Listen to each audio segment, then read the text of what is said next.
Wow. I can't believe tonight is finally here. Can we please have a round of applause for Tita Cecile, Mom and Dad, and of course, the bride and the groom.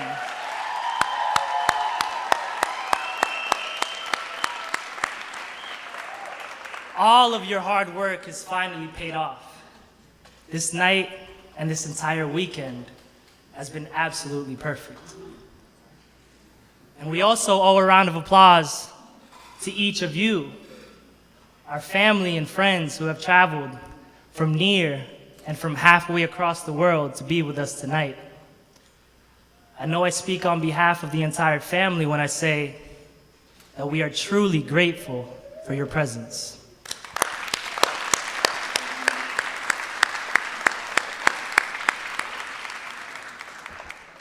Tonight is an emotional night for me. Mara, or Ate, as I lovingly call her, is my only sister. And Mark, or Papi, as I lovingly call him, well, somehow I always thought that instead of my sister, he would choose me.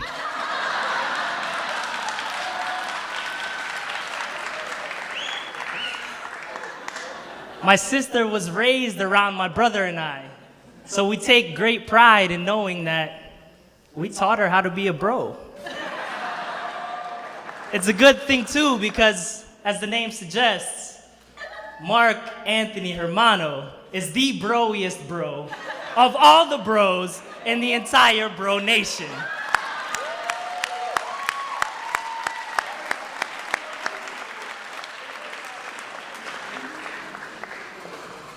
I'm convinced that in another lifetime, Mark and I have been friends since diapers. But I'm glad our children will have that opportunity. And I'm also glad that we'll be friends all the way until we're once again in diapers.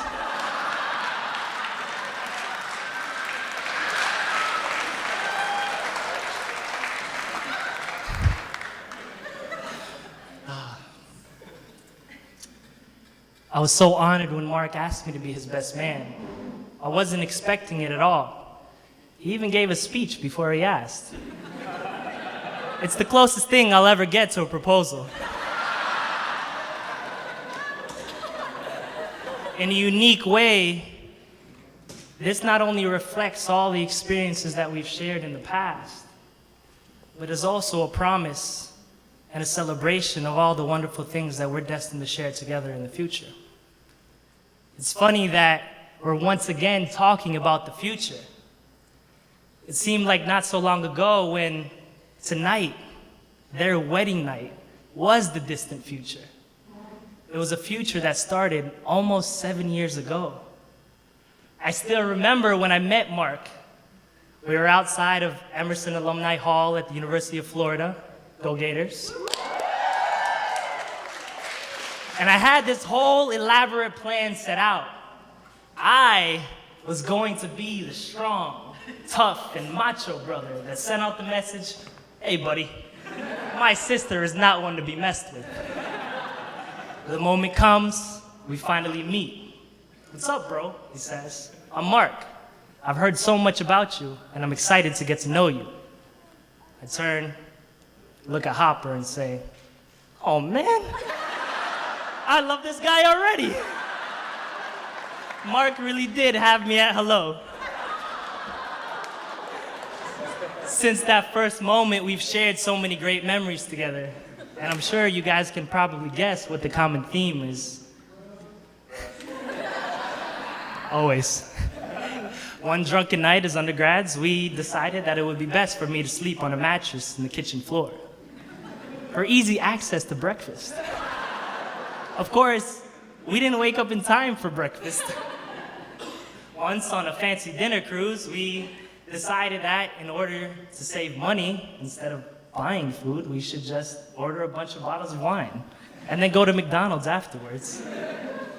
Of course, we got really hungry on that dinner cruise, and we ordered a bunch of food anyway. And one September day, he told me that he was ready to propose to my sister. We were drunk and peeing on a dumpster. It was perfect. I wouldn't have it any other way. And as many of you know who have seen the video, I was very happy when he proposed.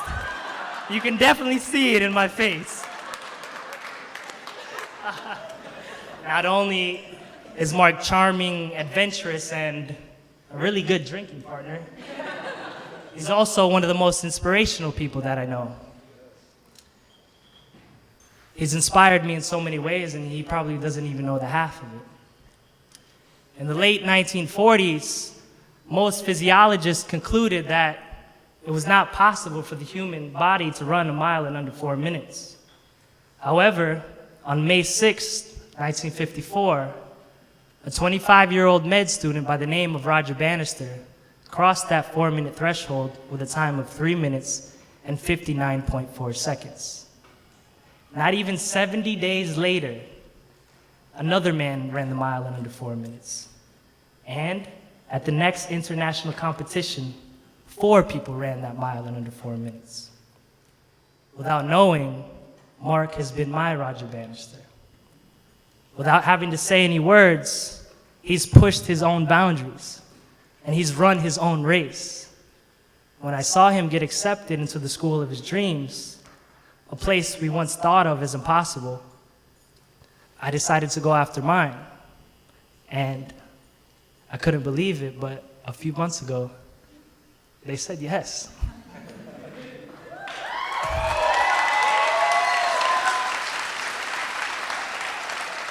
Thank you, bro. I wouldn't have even applied had you not crossed that 4-minute threshold first.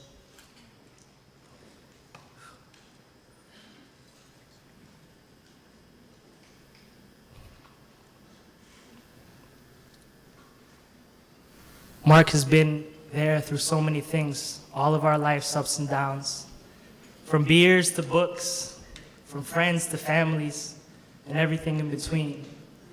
Mark has always been there for us, even at some of the lowest times in our lives. A few years ago, when my younger brother Hopper was diagnosed with leukemia, I started writing letters to myself as a creative outlet. On January 24th, 2015, I wrote this: Hopper will receive your bone marrow through an IV drip that lasts about 4 hours. And at the end of it, 50 family and friends will squeeze into this small hospital room. And you'll sing him happy birthday, a Shands transplant unit tradition celebrating his new chance at life. One of those 50 people will be Mark. He'll fly in for just a few hours, just so that he could sing that special happy birthday to Hopper. One day when the time is right, don't forget to thank Mark for being so good to both you and Hopper. Don't forget to let him know that those memories inside that hospital are some of the best that you'll ever have. And don't forget to tell him just how much you thank God for giving you and Hopper another brother.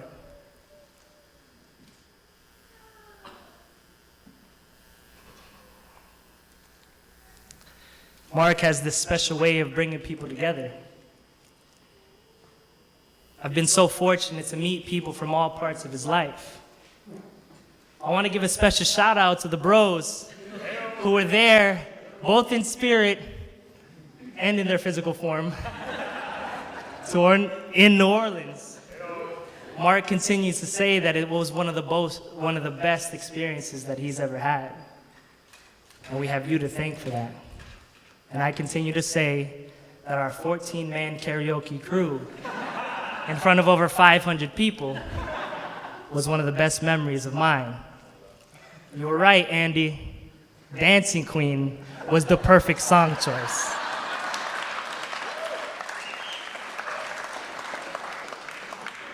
Mark and I have this dream of a future where we're neighbors, and yachts, and indoor basketball courts, and barbecues on Saturday afternoons before the Gator games in the fall. But even if none of those fancy things happen, I'll know that we could have anything that we could ever ask for in this life: happiness, love, and family. I think it's ingrained in brothers to always look after their sisters. It's something that their fathers teach them from when they're children. They always hope that they'll find a man who will love and care for them for the rest of their days. I'll never forget when I knew that Mark was that man. I was told at a young age that if you want to know how a man would treat his wife, you should watch how he treats his mother. So when I first saw Mark with his mom, I watched. I watched as he would move heaven and earth to make her happy. I watched as he would schedule his Florida plans not around his friends or my sister, but around Tita Cecile's days off. And I watched as he would love and converse and care for his mom like she was the most special woman in the world.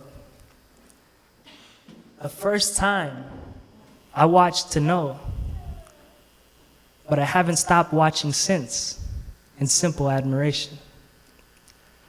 I cannot tell you how much joy it brings to my heart to know that you, Mark, are that man that we've been hoping for so long. And to know that my sister has finally found her prince.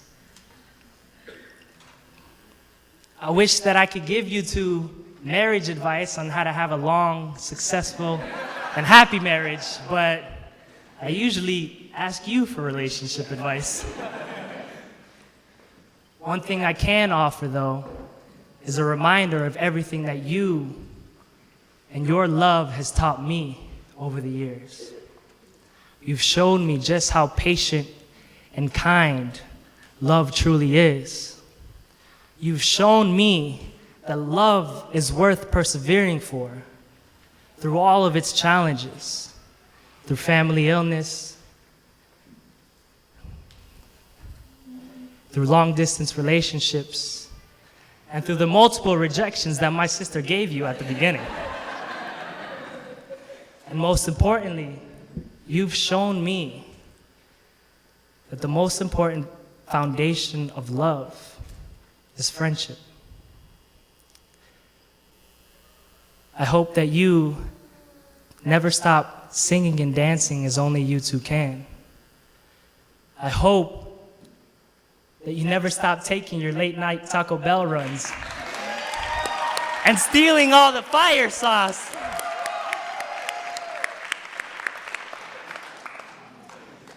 And I hope that your love, laughter, and smiles will never stop filling up an entire presidential hall. So,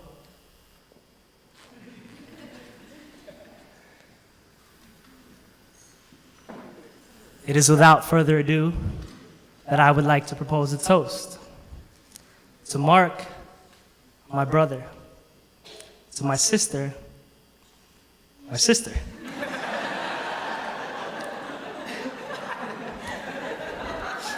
and to your love. I know it will last forever. To Mark and Mara.